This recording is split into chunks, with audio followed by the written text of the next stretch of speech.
All right, let's get into it. We're talking about Pop Mart, this company that's become a massive global phenomenon.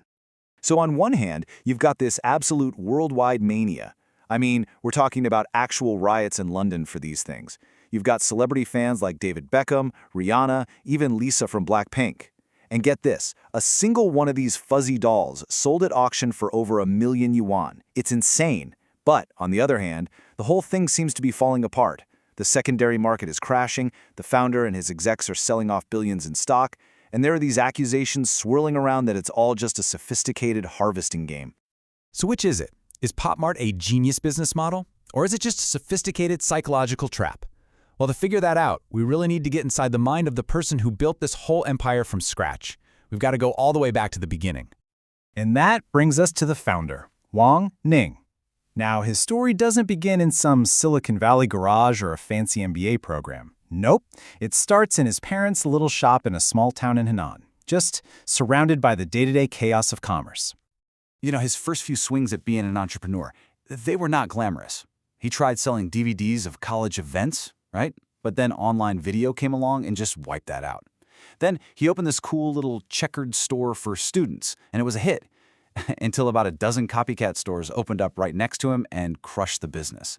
These failures, they were tough, for sure, but they taught him two absolutely critical lessons that would shape everything he did next. Lesson number 1, trends die. And they die fast. You have to run faster than the times, always.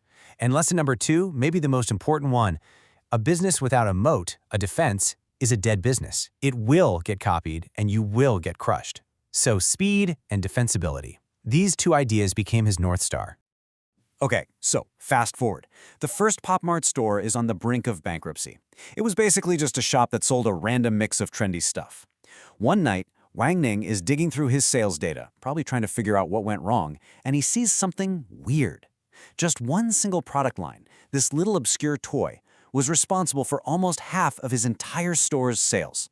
He'd found it, his golden ticket. The toy was called Sunny Angel.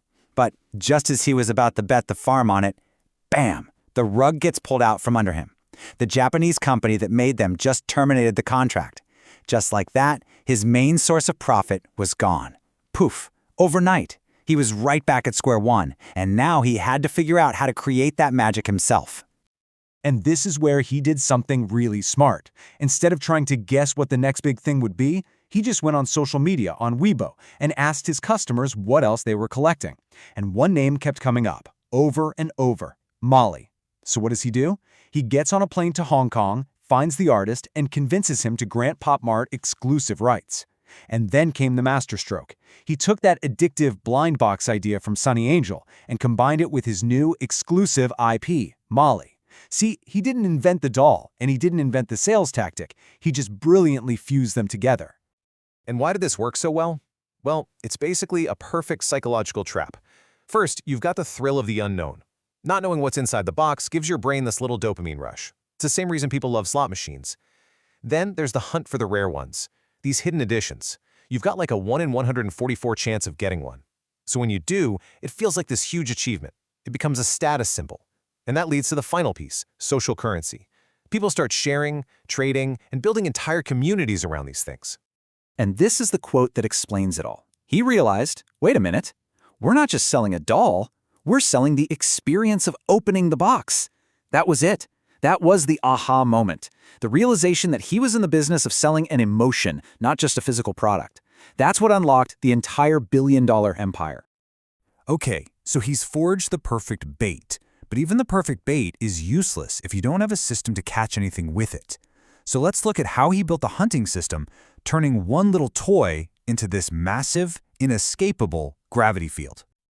So think about a company like Disney, right?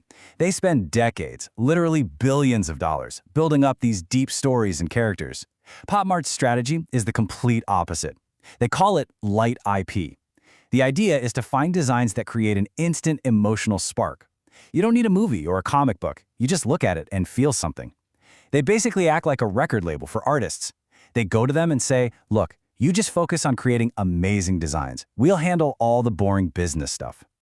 Then he built out the physical hunting ground, and it was a really clever two-part strategy. First, you've got the hunting grounds. These are the big, beautiful flagship stores in the best parts of major cities. They're like temples to the brand.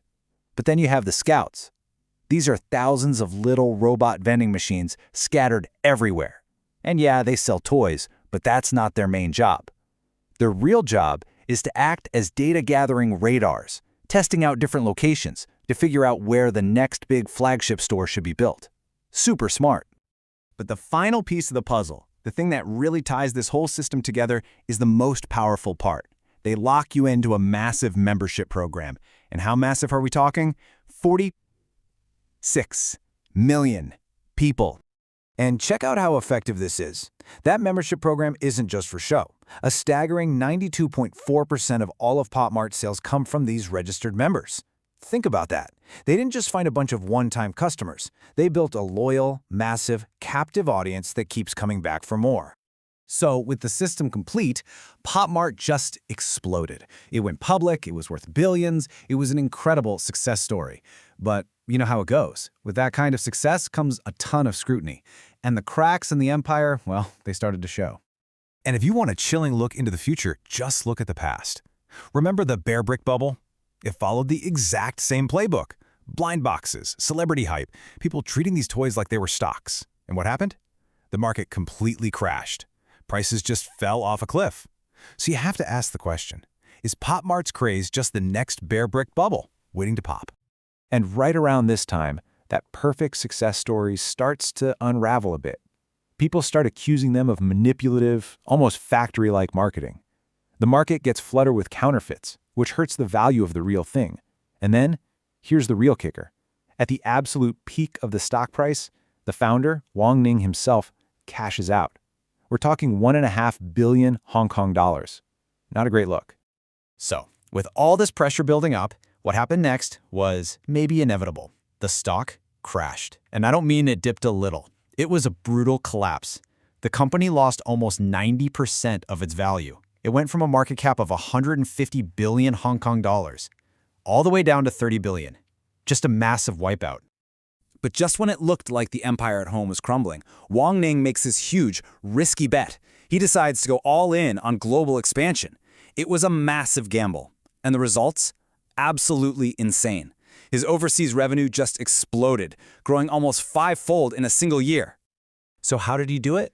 He proved that his hunting system wasn't just something that worked in China. He used this strategy of hyper-localization, where they tweak the products and marketing for every single country. And it works so well that, get this, a survey in Thailand found that 73% of people there think Labubu is a local Thai brand.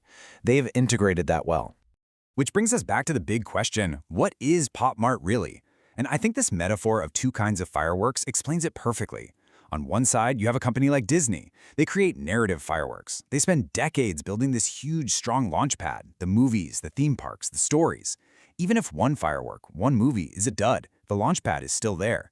But Pop Mart, they make emotional fireworks. Each new IP, each new doll is the firework. It's designed to ignite instantly and create this massive, beautiful, immediate burst of excitement. And don't get me wrong, their fireworks are brilliant, they're dazzling.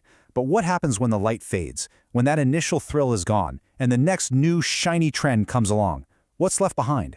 Can an empire built entirely on these short, intense bursts of emotion without that deep foundation of story, can it really last? That right there is the multi-billion-dollar question.